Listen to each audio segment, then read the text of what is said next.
Welcome to this explainer. Today we're unpacking one of the most profound, enduring, and frankly terrifying stories of modern history. We are talking about the Chernobyl nuclear disaster. But we're not just looking back at 1986. We're going to trace this story from its past, right through its ongoing present, and into a very precarious future. It's a massive story about catastrophic engineering failures, unimaginable human heroism, geopolitical collapse, and a modern military crisis. Let's dive right in. Okay, let's dive into this. We're going to follow a chronological ripple effect today. First, the fatal safety test. Second, the disaster and immediate fallout. Third, the heroism of the Liquidators. Fourth, the cover-up and imperial collapse. And finally, the modern nuclear battleground. Section 1. The Fatal Safety Test, April 25th to 26th, 1986. Now, to really understand Chernobyl, you have to wrap your head around the ultimate tragic irony of containment. The operators at Reactor No. 4 were actually running a safety test. Yeah, a safety test. They wanted to see if, during a power failure, the plant's spinning turbines could produce enough electricity to just keep the coolant pumps running until the emergency generators kicked in. So, a test designed to prevent a disaster is literally what caused it. The timeline plays out like a ticking clock. At 1 a.m. on April 25th, power reduction begins. Jump to 12:28 a.m. the next day, and power plummets dangerously low. Now, in direct violation of safety guidelines, operators pull out most of the control rods to force the power back up, and they completely disable the emergency core cooling system. At 1:23 and 4 seconds a.m., the test officially starts, which triggers an unexpected massive power surge. At 1:23 and 40 seconds, an operator hits the emergency shutdown button, but the control rods jam. 18 seconds later, at 1:23 and 58 seconds a.m., a massive double explosion blows the 1,000-ton roof right off the reactor, shooting a radioactive fireball straight into the night sky. And this brilliantly illustrates exactly what went wrong under the hood. There was a fatal design flaw in these Soviet RBMK reactors. When you combine that flaw with a buildup of xenon, which is a gas that essentially acts as a poison, choking out the nuclear reaction, you get a deadly scenario. Pressing that emergency shutdown button didn't stop the reaction, it actually accelerated it initially. That fatal push of a button primed the catastrophic core meltdown we just walked through. Section 2. Disaster and immediate fallout. The first hours. So, the reactor is exposed. The core is burning. But on the ground, in those first frantic hours, the people in charge completely misunderstood the reality of what had just happened. The initial response was about as dire as it gets.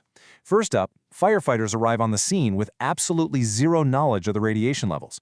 They're wearing standard, everyday non-protective gear to fight fires burning quite literally on top of a highly radioactive, destroyed reactor.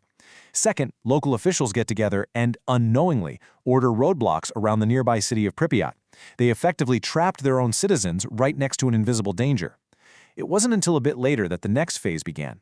That's when helicopters started flying directly over the open, volcano-like core, dropping sand, clay, boron, and lead straight into the fire, desperately trying to smother those radioactive emissions. The contrast in how information flowed here is just staggering. Internally, the Soviet government waited roughly 36 hours before they finally established an exclusion zone and began evacuating 115,000 local people. And they didn't tell the rest of the world anything. In fact, it wasn't until 2 whole days after the explosion that Swedish air monitors detected massive radiation clouds blowing across Europe. That undeniable global detection is what finally forced the Soviet Union's hand, making them publicly admit that an accident had actually taken place. Section 3. Heroism of the Liquidators, the human cost. But admitting it happened didn't stop the fire. Containing this monster required an astonishing human cost. 800,000. That's the highest estimate of the number of civil and military personnel, reservists, and emergency workers mobilized from across the entire USSR to deal with the meltdown's consequences. To this day, it remains one of the largest man-made environmental cleanup operations in human history. And you have to understand what these liquidators were actually doing out there.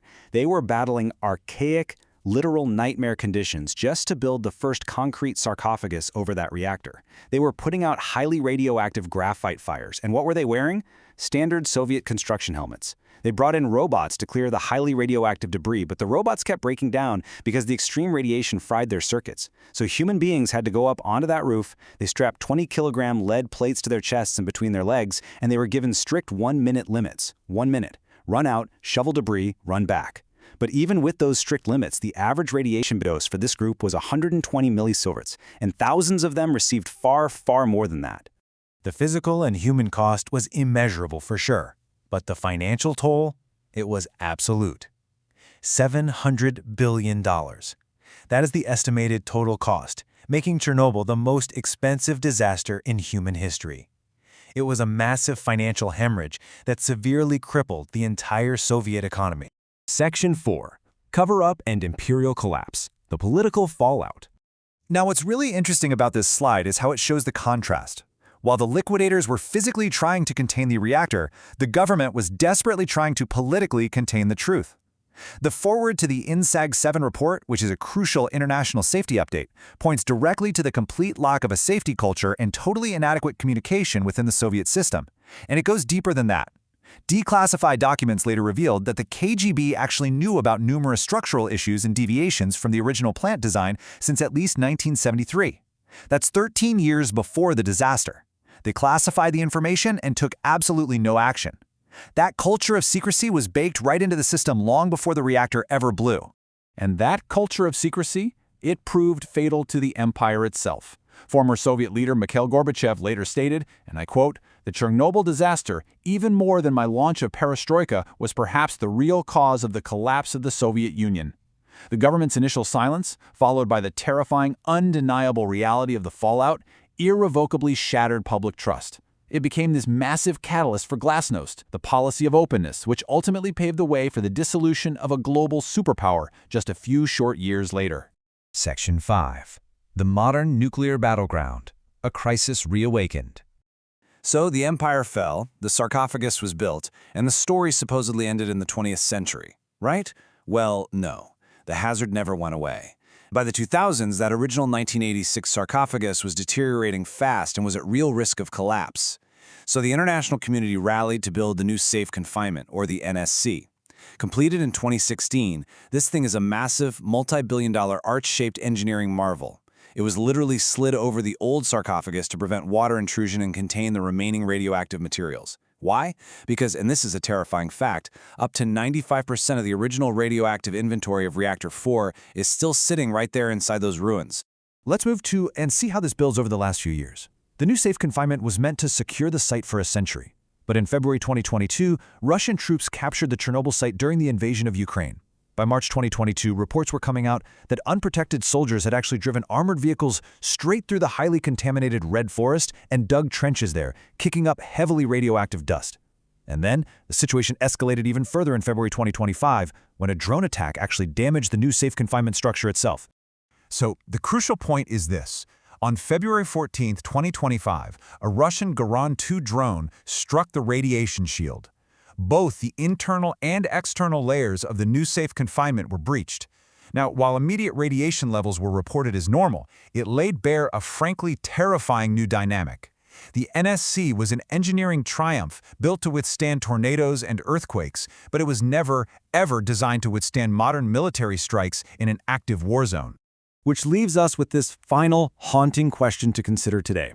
With a military drone strike breaching the new Safe Confinement in 2025, how do we secure our most dangerous history in an era of modern warfare?